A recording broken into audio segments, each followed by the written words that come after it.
In my opinion, it's stupid to look at cocaine trade on a national level because this is an international trade. It's just a commodity that has to go from A to B.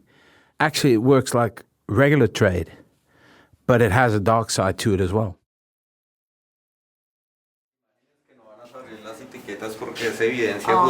Just a recommendation, the labels with the information.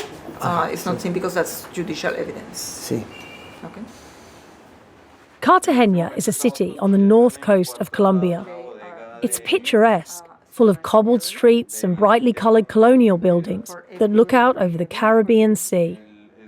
Centuries ago, wooden ships would arrive here to be loaded with gold bound for Europe. Today, Stephen Drill is at the city's port, where hundreds of container ships still arrive every year, but to be filled with another kind of precious cargo. For keeping the evidence with better security than this one.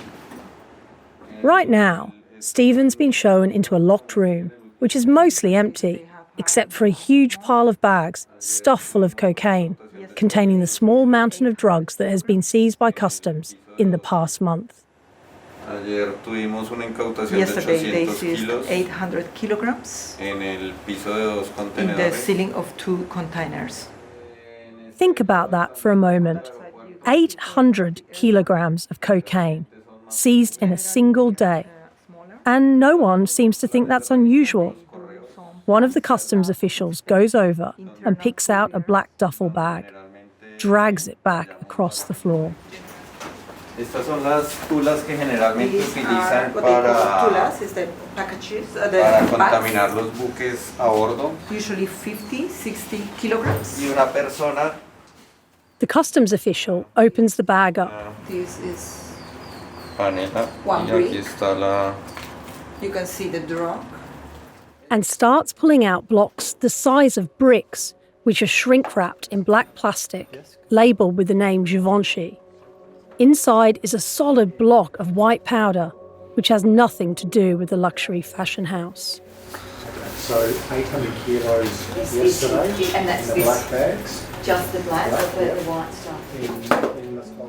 As brick after brick of cocaine is unloaded on the tiled floor, Stephen is told the street value of this 800 kilo haul would be about $600 million. That's the total amount people will pay for it in countries like the UK and Australia. 600 million US is almost £500 million, or nearly £1 billion Aussie dollars. It's pretty hard to get your head around those numbers. But what really makes my head spin is this. If you're the drug gang hoping to sell this cocaine, then actually while it's still here in Cartagena, it isn't worth very much at all. In fact, if you were running an international drug smuggling operation, it's the kind of loss you wouldn't even notice.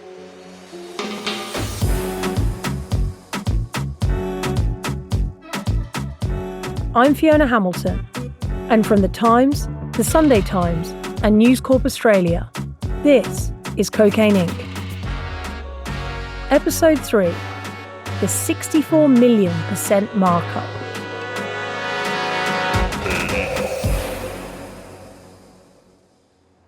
I'll leave it to Stephen, who's looking at this drug haul, to explain it. Okay, think about it this way. In the Colombian jungles, the raw coca leaves that are used to make cocaine are worth about $0.00062 per gram. That's according to figures from the United Nations. Now, that's not much. Here in Cartagena, the price of processed cocaine, it's much higher. It's about $1.2 per gram. And once it's shipped from here to the US, where these blocks of coke were likely headed, the price goes up again to $30. And that's the wholesale price, meaning the price paid by the drug gangs. The retail price, so the price paid on the street by cocaine users, that's more like $120 per gram. By the time the cocaine's been smuggled across the Atlantic to Europe, it can be even more expensive.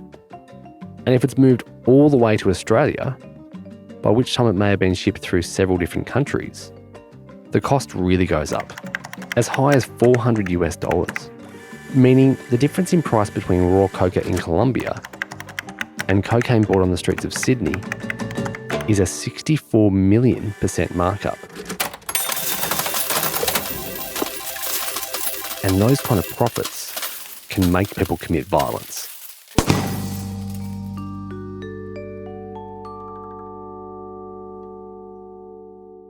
But also, there's something else going on here. While the markup is insane, there's another issue at play. When the police make these big cocaine seizures, they're not technically misrepresenting the figures. But what they do is pick the very highest figure that they can, the street value, which makes the size of that cocaine seizure sound really, really impressive. When actually, the value to the drug gang involved is much, much less, meaning the seizure isn't worth what the authorities say it is. I'll explain that more in just a moment. Because as I'm starting to look at the figures and getting ready to leave Colombia and head north for Mexico, I get told, wait, there's somebody else you need to talk to. And not just any someone. This is someone flying in by helicopter especially.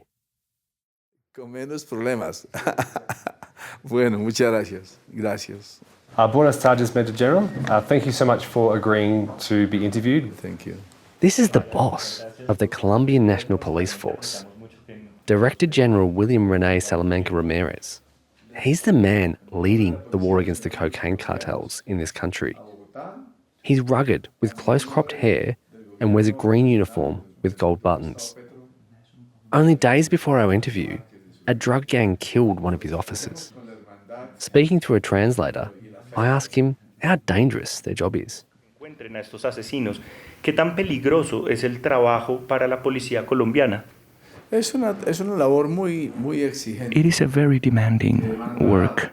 There are some settings in the Colombian territory where we still need to be accompanied by a special detachment of security because of the security conditions. There are many places around the country in what we call the deep Colombia, where there are very strong attacks by terrorist groups.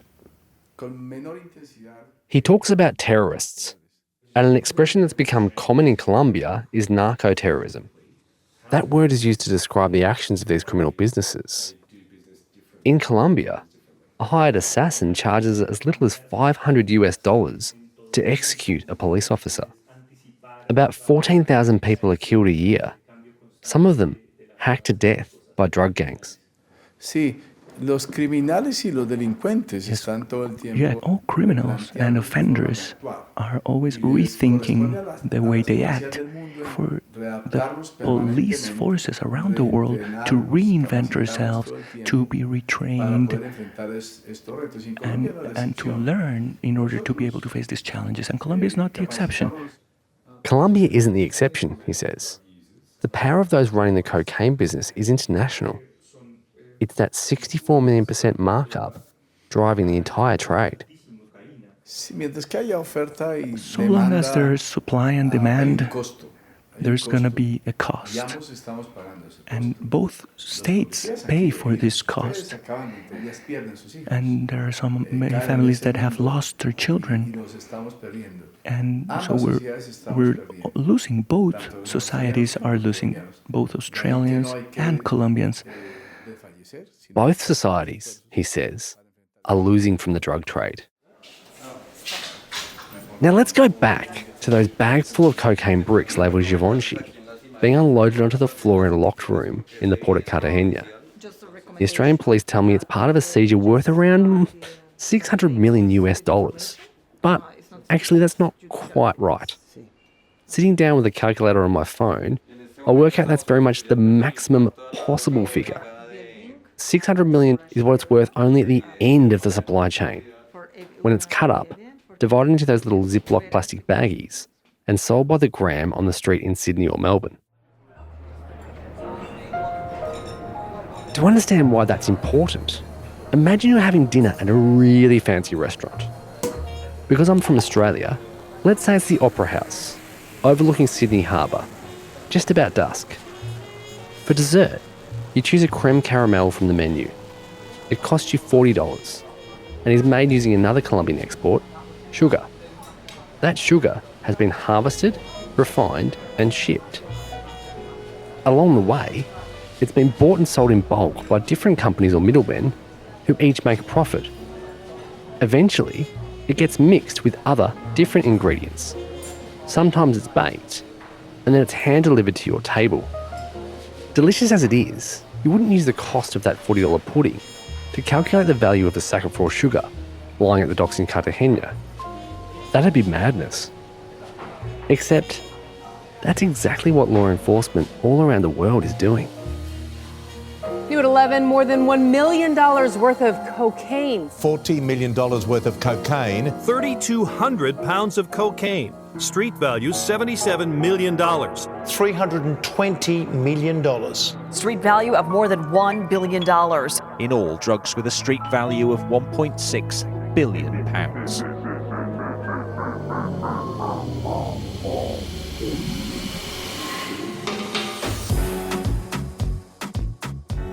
That 800 kilograms of coke laid out on the floor in Cartagena isn't worth $600 million.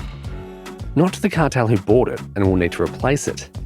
To them, here in Colombia, it probably cost less than $1 million.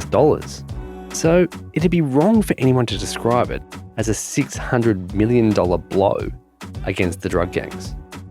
And that's important, because throwing crazy numbers around about the cocaine trade helps nobody to understand it. But if I do want to understand the business, which I'm trying to, I need to follow the money through the process of that 64 million% markup. The next step is to travel out across the Caribbean Sea over the horizon, heading north to Mexico.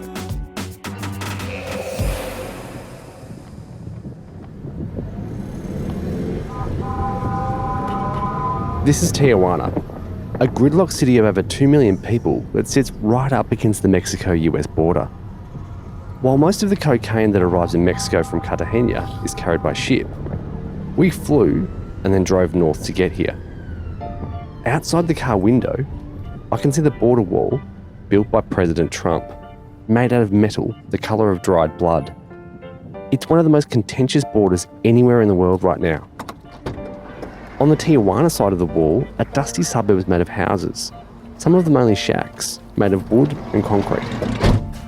On the other side are broad roads and luxury shopping centres in the US city of San Diego. The wall exists to prevent the illegal movement of goods and people between the two countries, which is why it represents a crucial barrier in the cocaine business between Latin America, where the cocaine is produced, and those richer countries where the drug can be sold for vast profits. Meaning, to someone in the cocaine business, this wall doesn't present a problem so much as an opportunity. Looking up, it seems like nothing could get through the wall or over the top of it, which is why I'm going to go underneath it.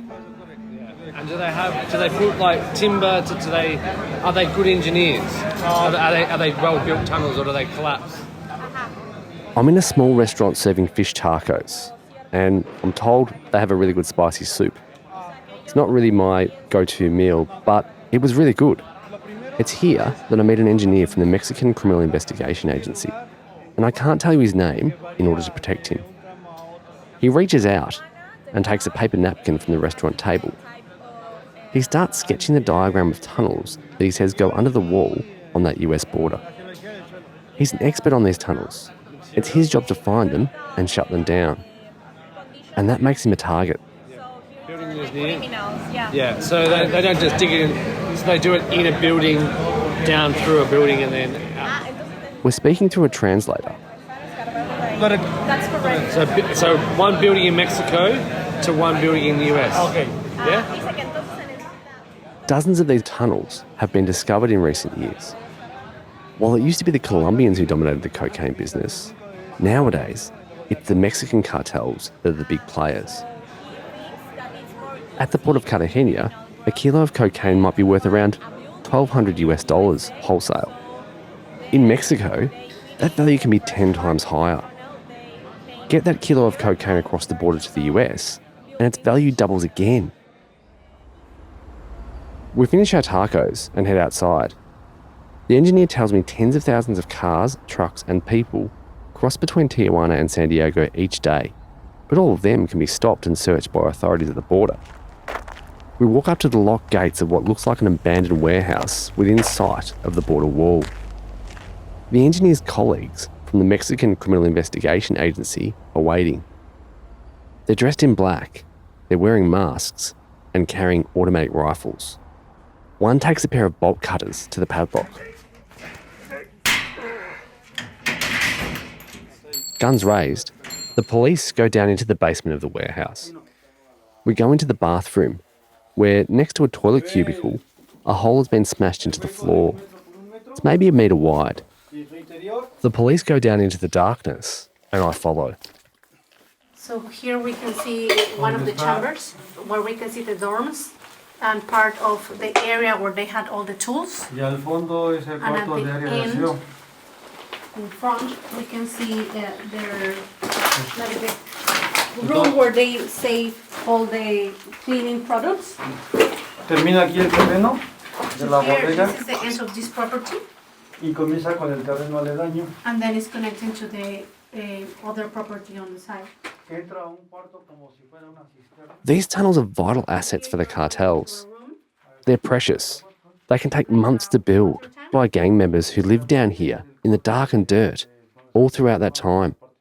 It's dangerous and dirty work. They're forced to do it. They've made an error, and this is their punishment. Or if they don't dig these tunnels, their family will be killed. We have 80 meters to the borderline, which connects them to the US. The engineer tells me how the tunnels work. The entries are hidden in buildings controlled by the cartels. Often they're warehouses, but really any building near the border can be used. Cocaine is carried through the tunnels and emerges through the floor of a building on the other side of the wall, in San Diego, California. There are no customs checks down here. It's a short journey. Even the longest tunnel ever discovered was a little over 1 kilometre. On the Mexican side, tunnel entrances are found everywhere. There was even one across the road from the main station of the country's police force, the National Guard. The tunnel went right under their feet. And then when you go into the warehouse, then you'll find the property on the other side in the US. It looks like we might be able to go in, but... We walk into a long, low corridor. The floor is black, muddy dirt. And on our left, cut into the foundations of the building, is an entrance. I'm down here in a narco tunnel.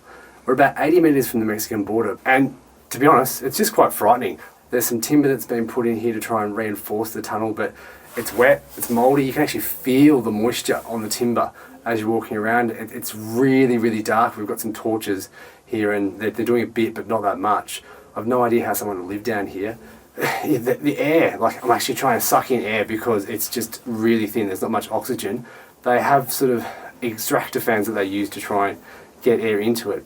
I'm actually struggling to breathe here. They've got to risk their lives every time they go through the tunnel in case it collapses. It's just extreme, the lengths that people will go to sell drugs.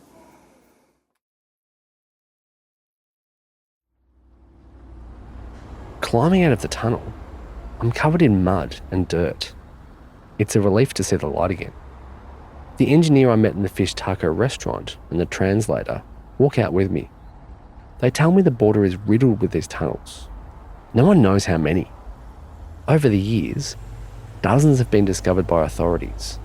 But given the border itself stretches for over 3,000 kilometres, there must be others down there. Later, after we've cleaned ourselves up, the translator and I set out to find out more. Mi nombre es Felipe de Jesús Gallo Gutiérrez. My name is Felipe de Jesús Gallo Gutiérrez. Felipe is the head of Mexico's Criminal Investigation Agency. He's a broad man, square-shouldered, with a side parting and black glasses. Wearing a dark suit, he looks more like a bank executive than a policeman. The kind of person you could do business with. I asked him to tell me about the drug cartels. They have evolved a lot. Our main client or customer would be the US. We know and we have the evidence that there are lots of presence of Mexican cartels in Europe and other countries abroad. There are lots of criminal organizations that come here to do some tourist activities to try to obtain contacts. They don't really operate in Mexico because the cartels in Mexico, they have a really good control of all the activities that they undertake.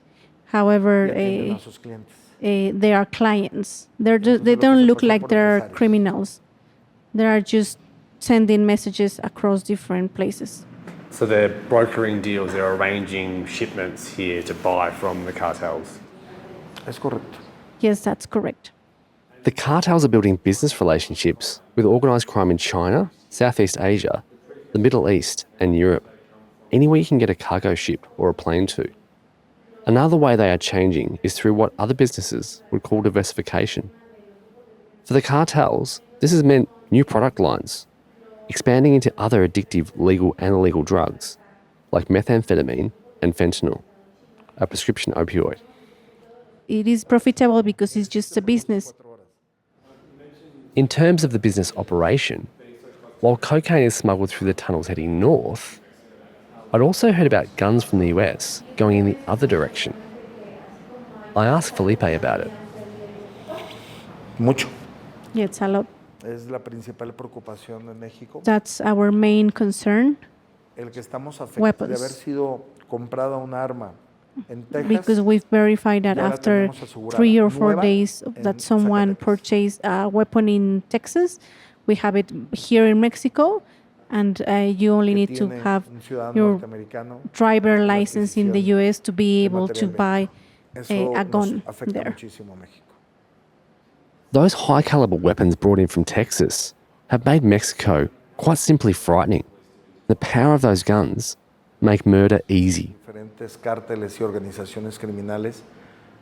The problems between the different cartels, normally they solve that through killing people. And unfortunately, we have lots of corps, and we have not been able to identify whose people belong to that. And there are lots of clandestine graves. The way Felipe describes it, the Mexican police sometimes struggle to find, identify, or even count the tens of thousands of Mexicans every year who are killed in drug-related murders. As an outsider visiting his country, it's hard to come to terms with that fact. But also as an outsider, it's easy to think of it as a Mexican problem, something caused by the fact the world's supply of cocaine comes from here and from nearby countries. So it's difficult to combat such a serious crime, and Mexico alone cannot do it. So we need to work together to find out the routes and different information about all these criminal activities. Felipe says Mexico can't do this alone. They need other countries to help them. Not just the US, where cocaine is smuggled under the border in those tunnels, much further afield. I'm thinking about that 800-kilo haul of cocaine seized by police in Cartagena at the start of this episode. For centuries, ships have come to ports like Cartagena and others across Latin America and loaded up with commodities like gold, sugar or coffee before transporting them to where they could make much more profit. Today, the same thing happens with cocaine. To really understand that global business, we want to follow this trade. And that's going to take us on the next part of our journey.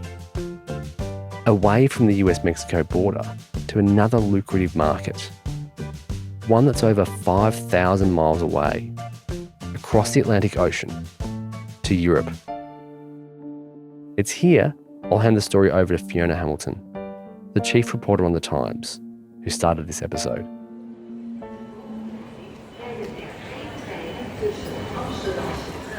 This is Amsterdam, the capital of the Netherlands. I've just got off the train.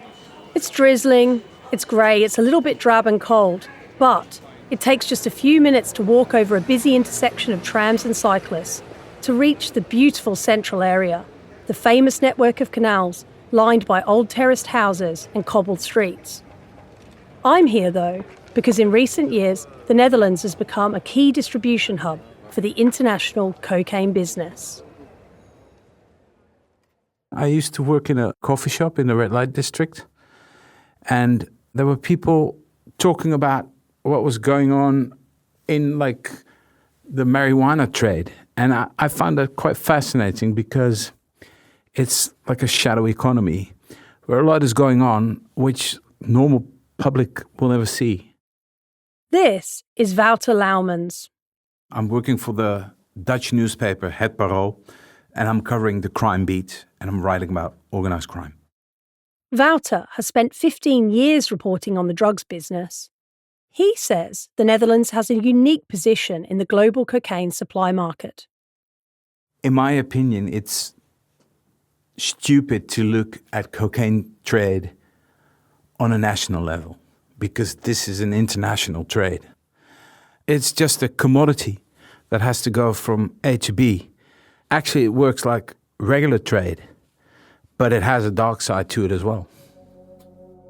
Somewhere in the noughties, cocaine lords from South America started to target the European market.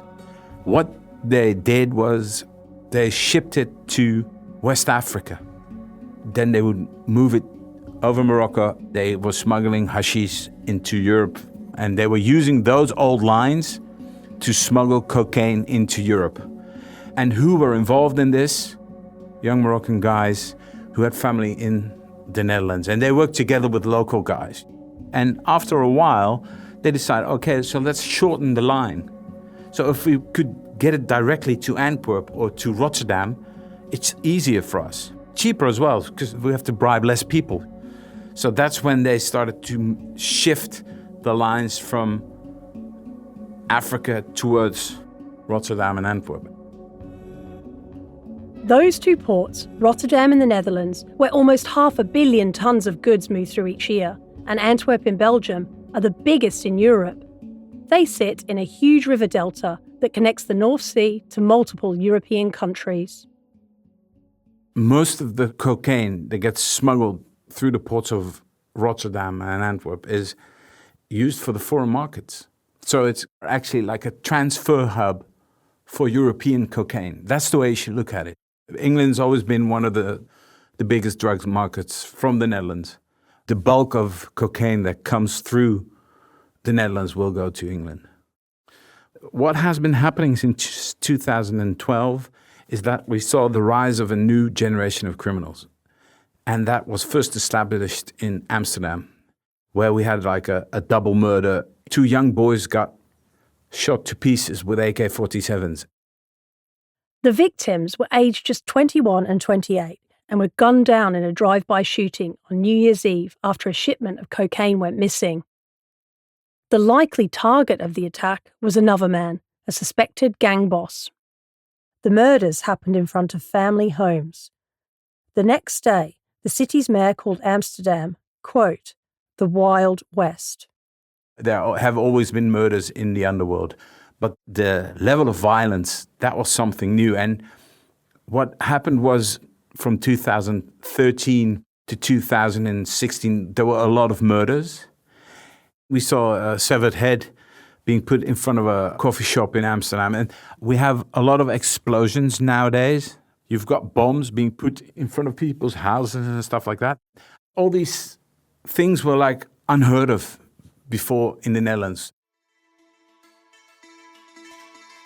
So why is the cocaine business so violent?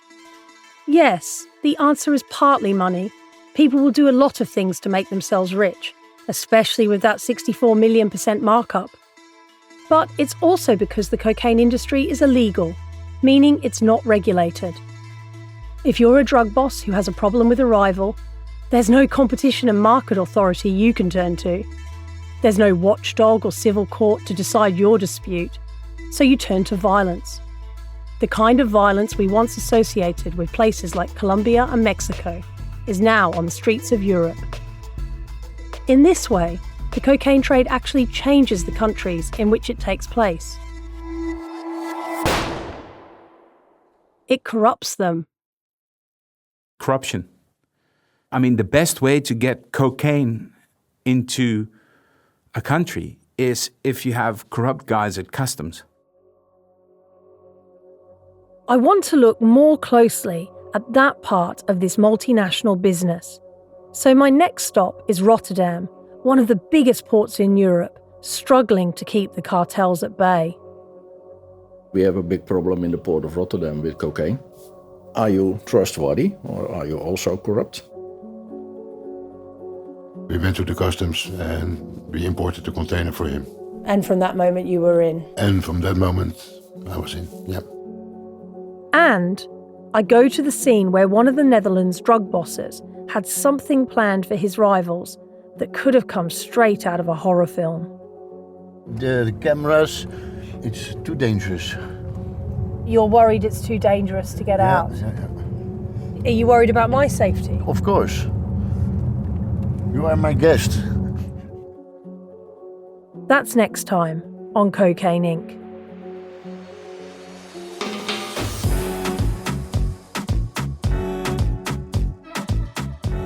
Cocaine Inc. is a joint investigation from the Times, the Sunday Times and NewsCorp Australia.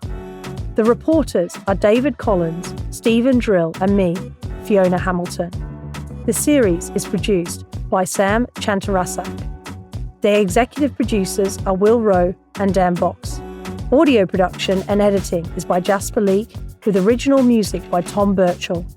Additional recording by Jason Edwards. And if you want to get in touch with any questions or thoughts on the series, email cocaineinc@thetimes.co.uk.